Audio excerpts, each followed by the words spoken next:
Hello, HIST 340. I hope you're all well. It's been 2 weeks. So I have a bunch to say to you before getting into this week's lecture. First and most importantly is the email that I sent, last week about change in the semester. So now that we're getting close to the end. I wasn't feeling well last week, feeling a little bit better. This video will be a little bit shorter though, as I'm still trying to get to 100%.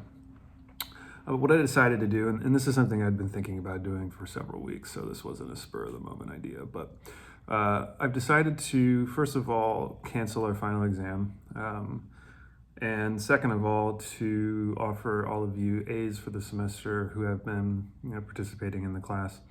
And the primary reason for this is simply because I think it's better in the short term and in the long term, as a semester comes down to a close, to let us all just sort of focus on our physical and mental well-being, right? It's now 6 or 7 weeks into this, and it's getting tough for everybody. So what that means for us is that we, of course, once you see this, we'll have a video lecture this week and a discussion board. And then next week there will be another video and discussion board, and then that's the end of our work for the semester. So because I was under the weather last week and was unable to post a video lecture, there's a very minor change to the syllabus, which is to say that the topic for last week is going to be the topic for this week. So the topic for this week is the 14th, Reconstruction and the Unfinished Revolution. And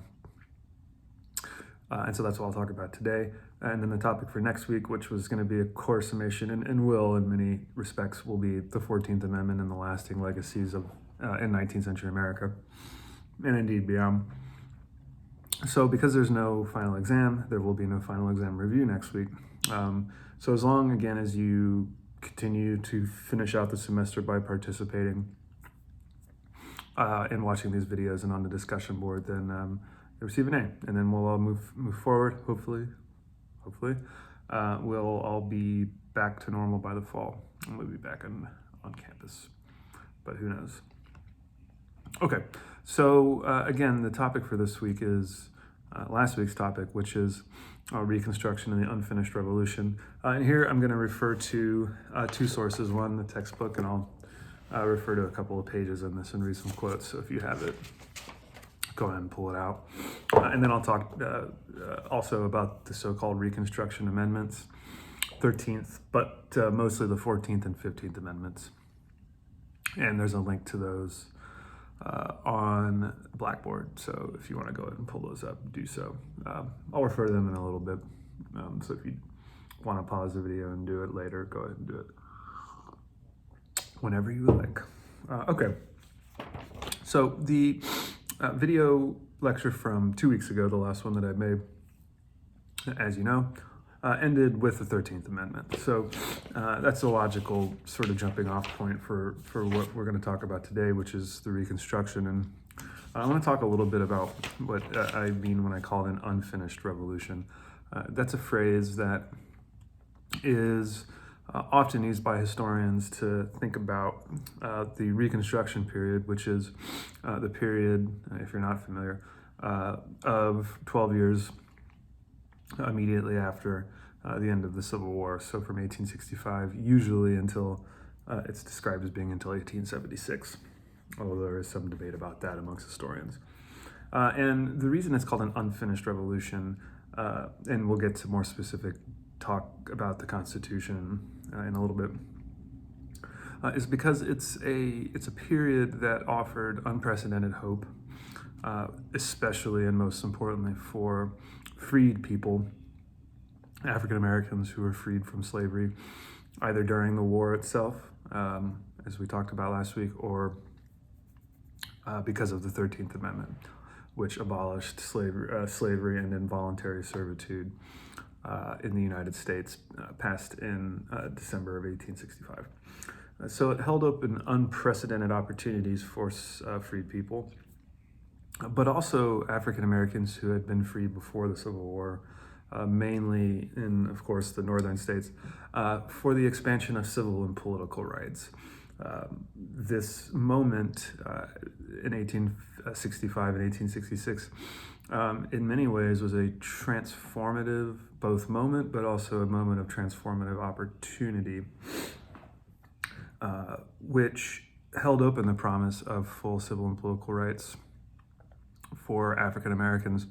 And indeed, and this is why it's called the Unfinished Revolution, in terms of the Constitution, did in fact secure those civil and political rights to freed people, but did not result in the erasure of racial discrimination or racial inequality in the future forever. And obviously that's still true today. There's still racial discrimination.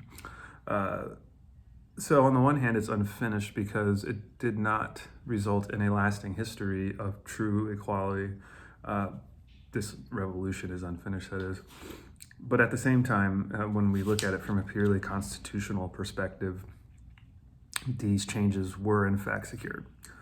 And one thing I want to start out by saying, and building on this idea of an unfinished revolution, is even to think about, or pushing you to think about whether or not there was one singular Reconstruction. Maybe there were multiple Reconstructions, and I'll point to some of these moving forward. Both chronologically multiple Reconstructions, an earlier, more radical Reconstruction from the years 1865 until 1868, from the 13th Amendment to the 15th Amendment, and then from 1868 to 1872, a more moderate conservative Reconstruction. And that's something historians have noted for a long time, these different periods of Reconstruction, but also whether or not simultaneously there were multiple Reconstructions in terms of the key actors at various points. There was, one could say, a congressional Reconstruction, a Reconstruction pushed by radical Republicans, so members of the Republican Party. And some of the key names here are Thaddeus Stevens, the most significant radical Republican. So a congressional Reconstruction, one pushed forward by the United States Congress, the Republicans, the United States Congress, versus a popular Reconstruction, which is another way of saying, trying to think about how the general public in the North and in the South viewed Reconstruction, and clearly they viewed it very differently. Presidential Reconstruction.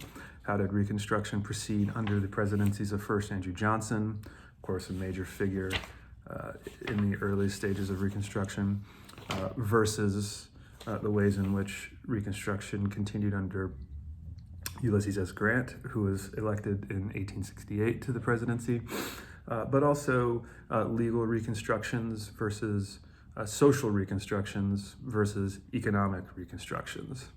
So this sort of complex overlapping idea of multiple kinds, both chronologically in terms of actors and in terms of effects on society, law, and economics, yes, makes for a very complicated understanding of the Reconstruction, but it allows us to think about the ways in which it was both unfinished, but in some cases, or at least in some limited cases, in fact finished.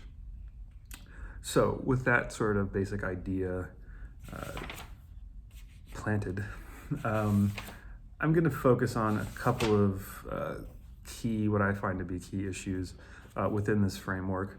And I hope that I express to you in this lecture the fact that Reconstruction is not easily viewed with one interpretive lens, right? That there are different ways of interpreting it, both in the short term, what did it achieve and not achieve in the 12 years from 1865 to 1876, but also what it did not achieve in the longer term.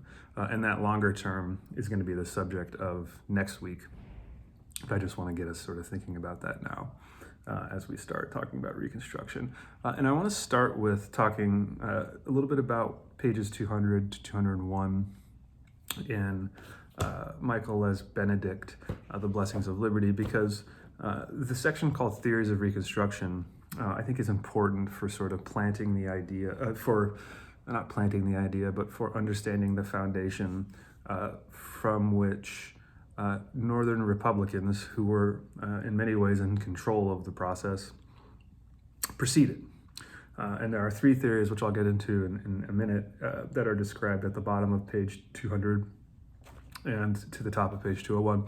But just to kind of set a scene before we dive into some of the theories and then talk about the specific acts and constitutional amendments that were central to Reconstruction policy. And that is first, simply put, what was to be done with the former Confederate states and the former the individuals who supported and fought for, in various ways, the Confederacy. And indeed, it's a problem that Abraham Lincoln was working on literally until the day he died. The day he died, he was in his office working on coming up with what a Reconstruction policy would look like. Just remembering that the Confederate Army had surrendered only 1 week before, so this is within 1 week of the war ending. Abraham Lincoln quite expectedly and made Reconstruction policy a priority. And in particular, there were three basic questions.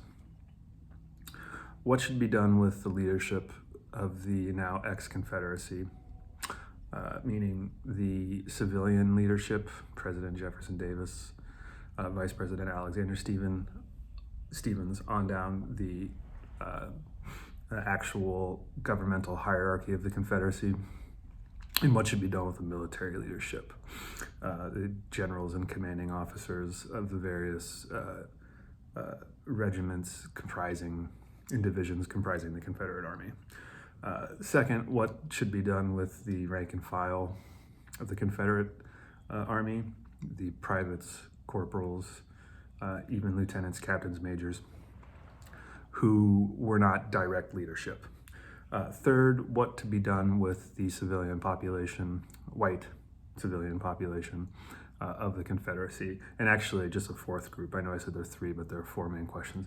What would the civil and political rights for freed people be? So these are the four main problems. I know I said three earlier, I meant four. And in terms of the Constitution, the debate that congressional Republicans and Abraham Lincoln, before he died, had begun to have, and this gets to theories of Reconstruction, is what in fact was the constitutional status of the states who had seceded to form the Confederacy. It might seem like an abstract question, but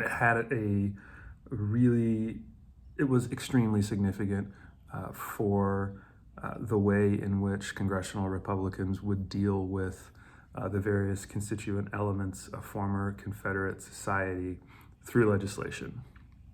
And as I'm not going to read this whole thing verbatim, Michael Les Benedict says writes on page 200, there are three basic positions. One, the most radical; a second, more moderate; and a third, less moderate than the moderate position. I don't want to call it conservative because I don't think that's the right word, but the most radical position, and this is where Thaddeus Stevens, who was the very radical majority leader of the Republican House, Republican-controlled House from Pennsylvania, this is the position that he took, was that the former states of the Union that had left to become the Confederacy, in fact, from the legal constitutional perspective, no longer existed. And that is a quote that Benedict writes, meaning that Congress, importantly, through its authority to regulate United States territories, as stated in the Constitution, had more or less a carte blanche, an empty slate to do with the former Confederate states whatever they wished. And that even could have, in theory, this never happened, in theory, have resulted in a reconstruction of the American South, but not including the same southern states that existed before the Civil War. This would have allowed Congress a very, very, I should just say, overwhelming hand in recreating southern state governments, perhaps creating new and different states out of the former states, and a significant, overwhelming role in forming the outlines of these governments and the ways in which especially freed people would have been treated under them. The second is, again, the more moderate position, is that the states had committed, this is an amazing phrase, state suicide, that what they had done, as Benedict notes, as per Article 4, Section 4 of the Constitution, was violate their responsibility, and this is what that section contains, is it violated its responsibility to guarantee republican forms of government by seceding from the United States. This meant that, in theory, and these are all theories, just to be clear, this meant that because of that provision, the federal government was obligated, is the word that Benedict uses, to recreate the former states of the Union that had left to join the Confederacy, but recreate them, reconstruct them into true republican states, aka meaning that they would be forced to accept slavery's abolition and to recognize the political and civil rights of freed people. So this is a little bit less moderate because it proposed this theory that the original states be maintained, those states that existed before secession be maintained, but their governments be changed. Whereas the first one was more radical because it opened up the possibility that Congress could force the states to become whatever they wished them to become, while being forced to accept, as in theory number 2, the abolition of slavery and civil and political rights for African Americans. And the third, less moderate, leaning towards conservative view, as he says, is that the federal government would, as per the laws of war, continue to govern these states until their people, meaning white Southerners, white former Confederates in many cases, agreed to some provisions in order to be allowed back into the Union. So this third theory is the least radical, the most moderate, leaning towards conservative, because it would have given white Southerners some agency in the reconstruction of their state and their reincorporation back into the Union. And again, these are all theories, but they're worth thinking about, especially in this context of what an unfinished revolution meant in these different reconstructions, because what we'll see as we go through today and next class, next week, the different constituent parts of Reconstruction, but especially the Reconstruction constitutional amendments and other pieces of legislation, is that in fact the Reconstruction, as it unfolded in reality, incorporated all elements of all three of these theories. So moving forward, and to talk now about the chronologically, the first Reconstruction is the way that historians usually describe it, the period from 1865 to 1868. The first Reconstruction is also known as the Radical Reconstruction, is, I think, and I don't think this is a controversial point for me to make, the most far-reaching moment of federal government, but especially congressional authority, into the both societies and social relations and politics of any state or region of the United States, but also the most aggressive expansion of government authority in the constitutional realm, but especially the authority, as I mentioned just a second ago, of Congress. Other ways of thinking about this are the most, up until that point in American history, the most radical expansion of federal national government power ever. And it's fair to say that if we think about rapid expansions of federal government power in short-term periods, the two periods that immediately jump out to me are Reconstruction and then the New Deal from 1933 through 1937, and that's not a part of the subject of our class, and that New Deal had a very different context. I'm sure we learned about it, but Reconstruction and this first radical period of Reconstruction and the New Deal are the two sort of short-term moments in which we see explosive bursts of federal government power.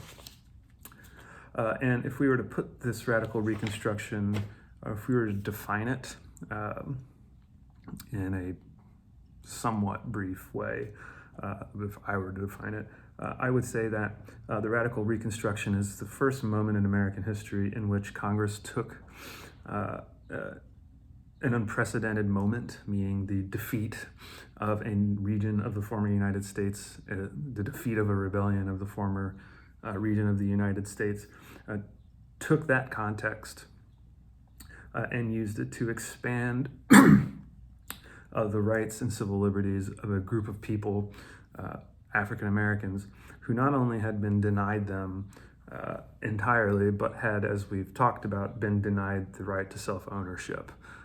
This makes the United States unique, singular, not just unique, but singular, of all of the countries in former colonial areas of the Americas, across the Americas, North America, Central America, Caribbean, South America, because not only was slavery abolished through a war of rebellion, but the formerly enslaved were, at least in a constitutional perspective, a legal perspective, obtained civil and political rights almost immediately. In every other region of the Americas where slavery was abolished, with one exception for different reasons, which is Haiti, but in the former British colonies in the Caribbean, so Jamaica, for example, or in the regions of the Americas that were founded by the Portuguese, where slavery was a massive institution. So this is Brazil, or in the areas of the Spanish Americas where slavery was also a massive institution, Cuba, for example.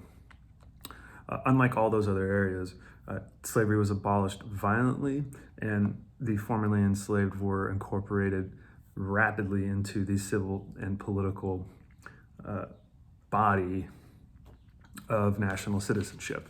In all those other regions, this is especially true of the British Caribbean, slavery was abolished in a very gradual process, and the formerly enslaved were not immediately given civil and political rights. There was a decades-long transition. In the United States, it happened almost in a long run instantaneously, within the space of 3 years.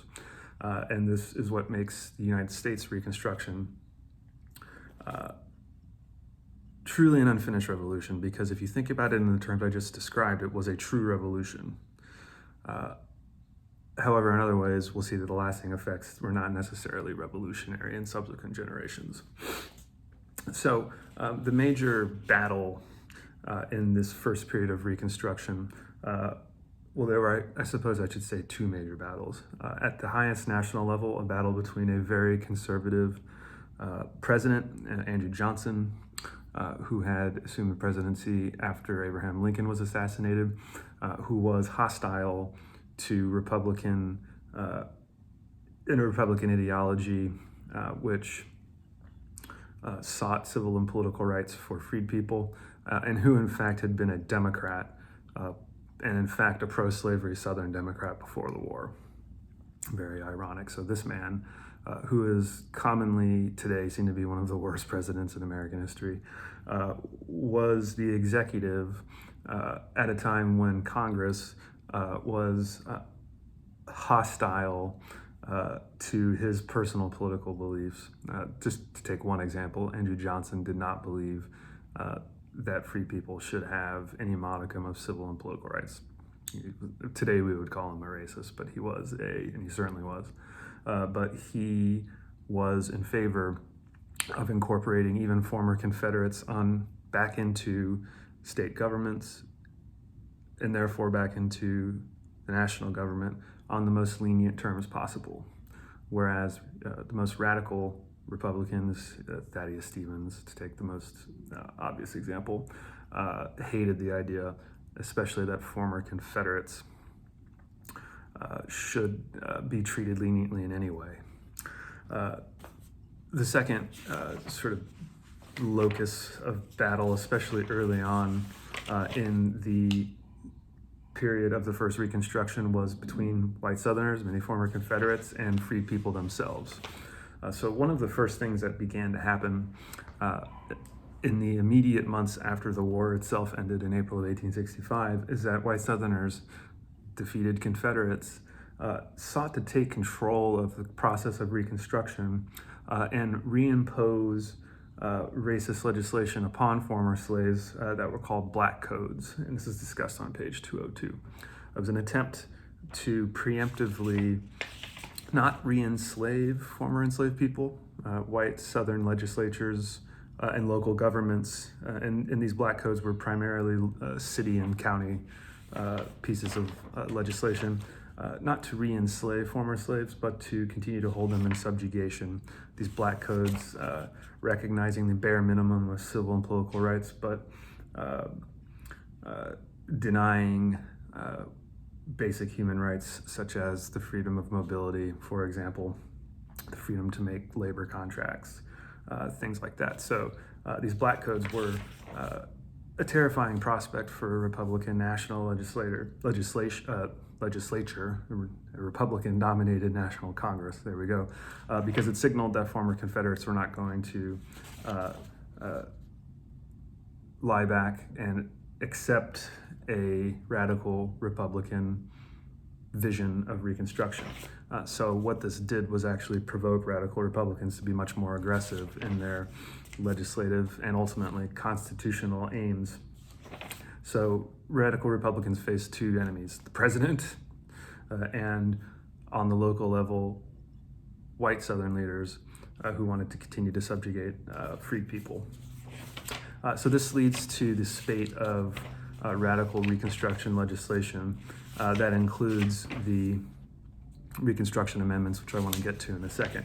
But first I want to go through the ways in which the backdrop for the Reconstruction Amendments of the 14th and 15th Amendment, and indeed the sort of battle between civil rights and the battle for, I should say not between, but for civil rights in a context that I just described. So fearful of white Southerners' attempts to continue to subjugate African Americans, these so-called black codes, also aware of the fact, this is not mentioned in this chapter, but also aware of the fact that white ex-Confederate white supremacists were already on the ground organizing organizations, local chapters of an organization that would soon be called the Ku Klux Klan, white supremacist paramilitary violent local chapters. The radical Republicans in Congress decided to take a strong step in 1866 and pass the Civil Rights Act, which we could think of as a prelude to the 14th Amendment. And this act is discussed on pages 205 and 206.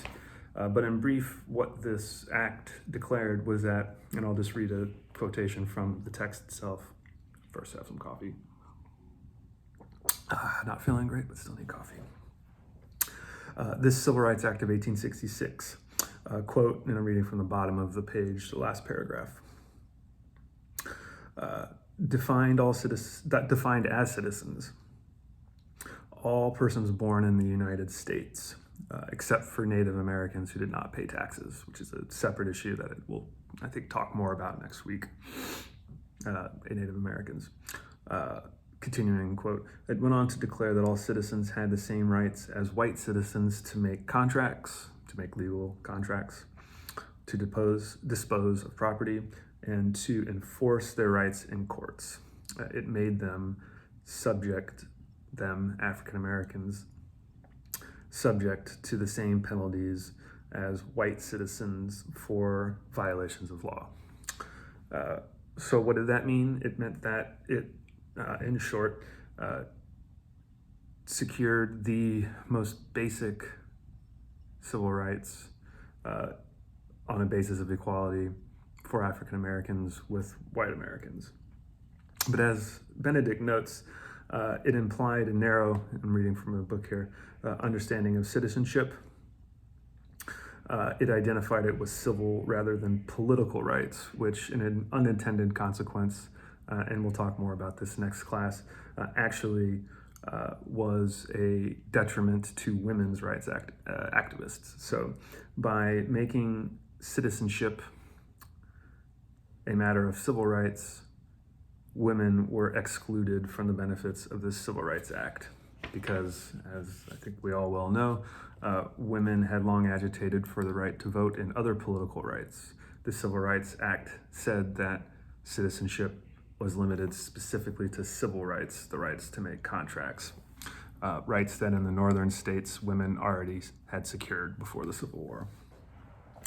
So this Civil Rights Act was, in the moment when it was passed, a massive transformation of what it meant to be a citizen in the United States, and it was pushed back against by the president, Andrew Johnson, and if you flip to page 206, you can see a picture of him, and even some, looking at the picture on page 207, Republicans, and this is John A. Bingham, who believed that this was too far of a step. Certainly Andrew Johnson hated the idea of equal civil rights for whites and blacks, but even some Republicans thought that this was a step too far.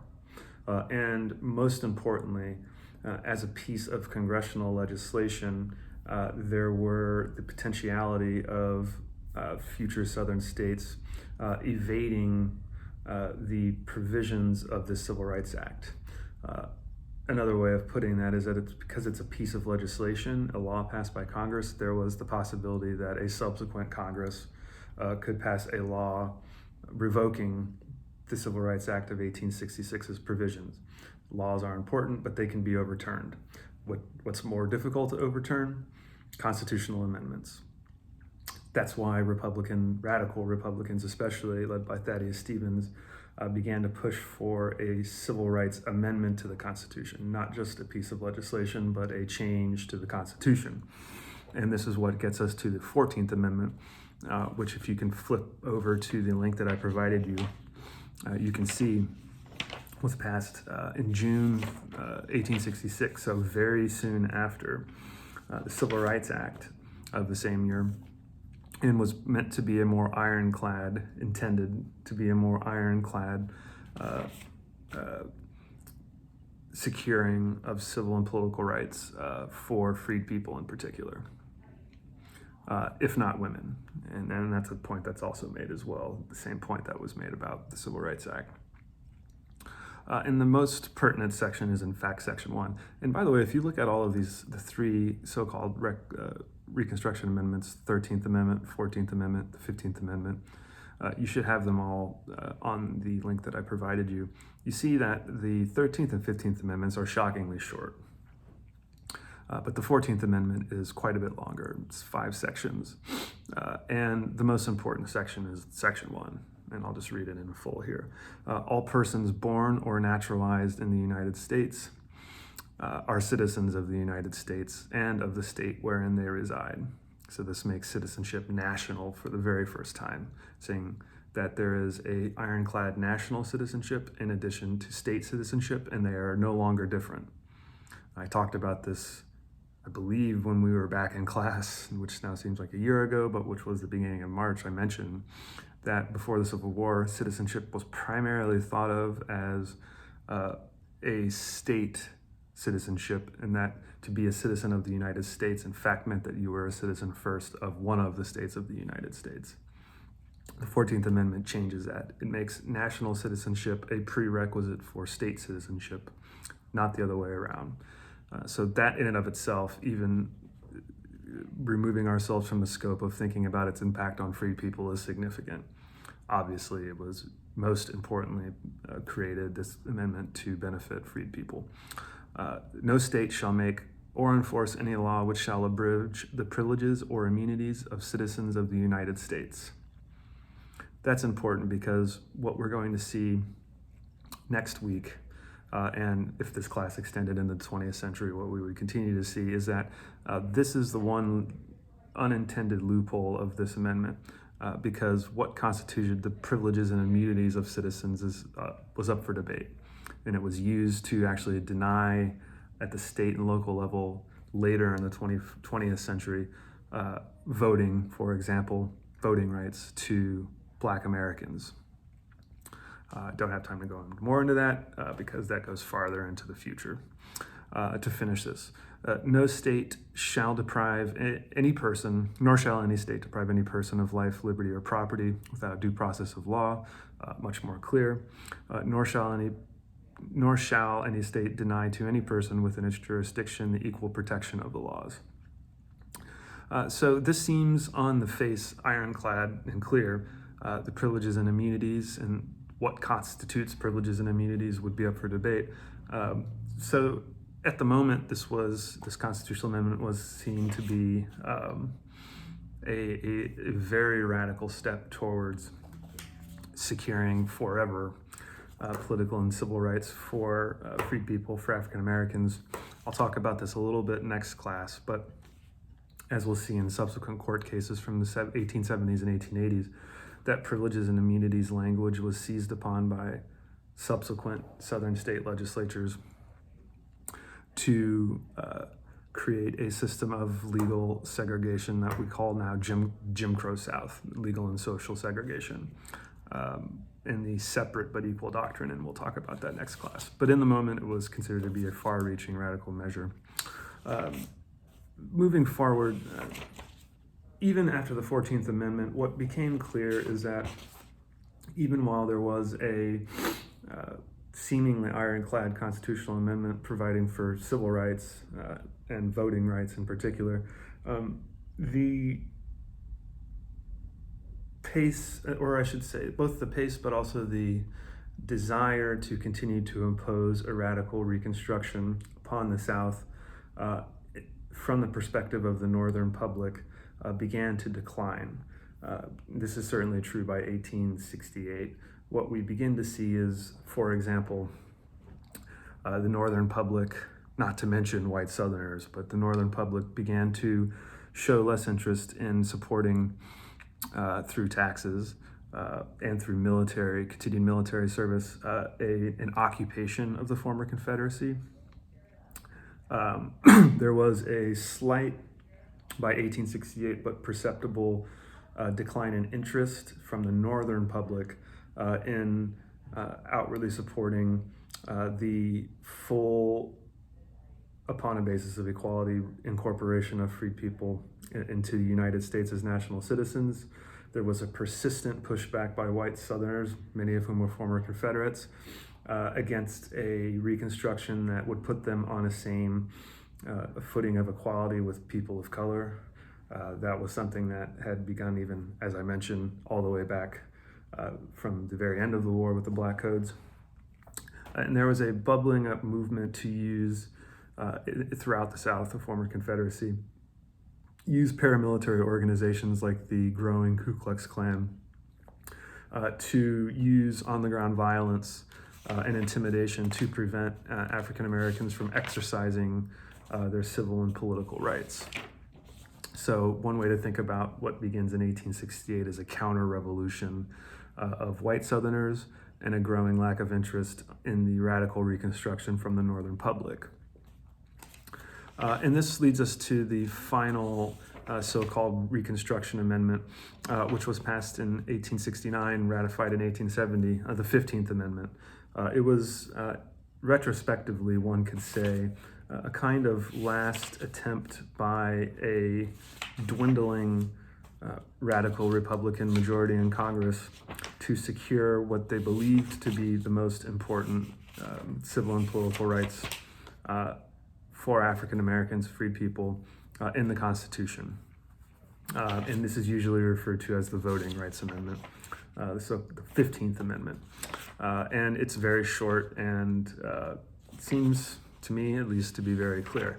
The right of citizens of the United States to vote shall not be denied or abridged by the United States or by any state on account of race, color, or previous condition of servitude. So race can no longer disqualify voters of voting rights, individuals from exercising voting rights, nor could previous condition of servitude, aka formerly being held as a slave, to vote, and this was hoped to be a permanent fix. As we'll see next week, it would not be. So I'm going to leave off of there, and just to remind you all of the change that I mentioned in email last week and at the beginning of this video. The course is now changed in that I'm offering an A to any of you who finish out the semester on a strong kick. So we're not going to do a final essay. I think we all have family obligations and an obligation to take care of ourselves physically and mentally. But if you have participated up until now and will have watched these videos and completed the last 2 discussion responses, one I'm going to post this Wednesday, the last one I'll post next Wednesday, then I'm offering you an A. And I will see you through video next week. But please take care of yourselves and your families, and I will be available on email if you have any questions. Okay, bye.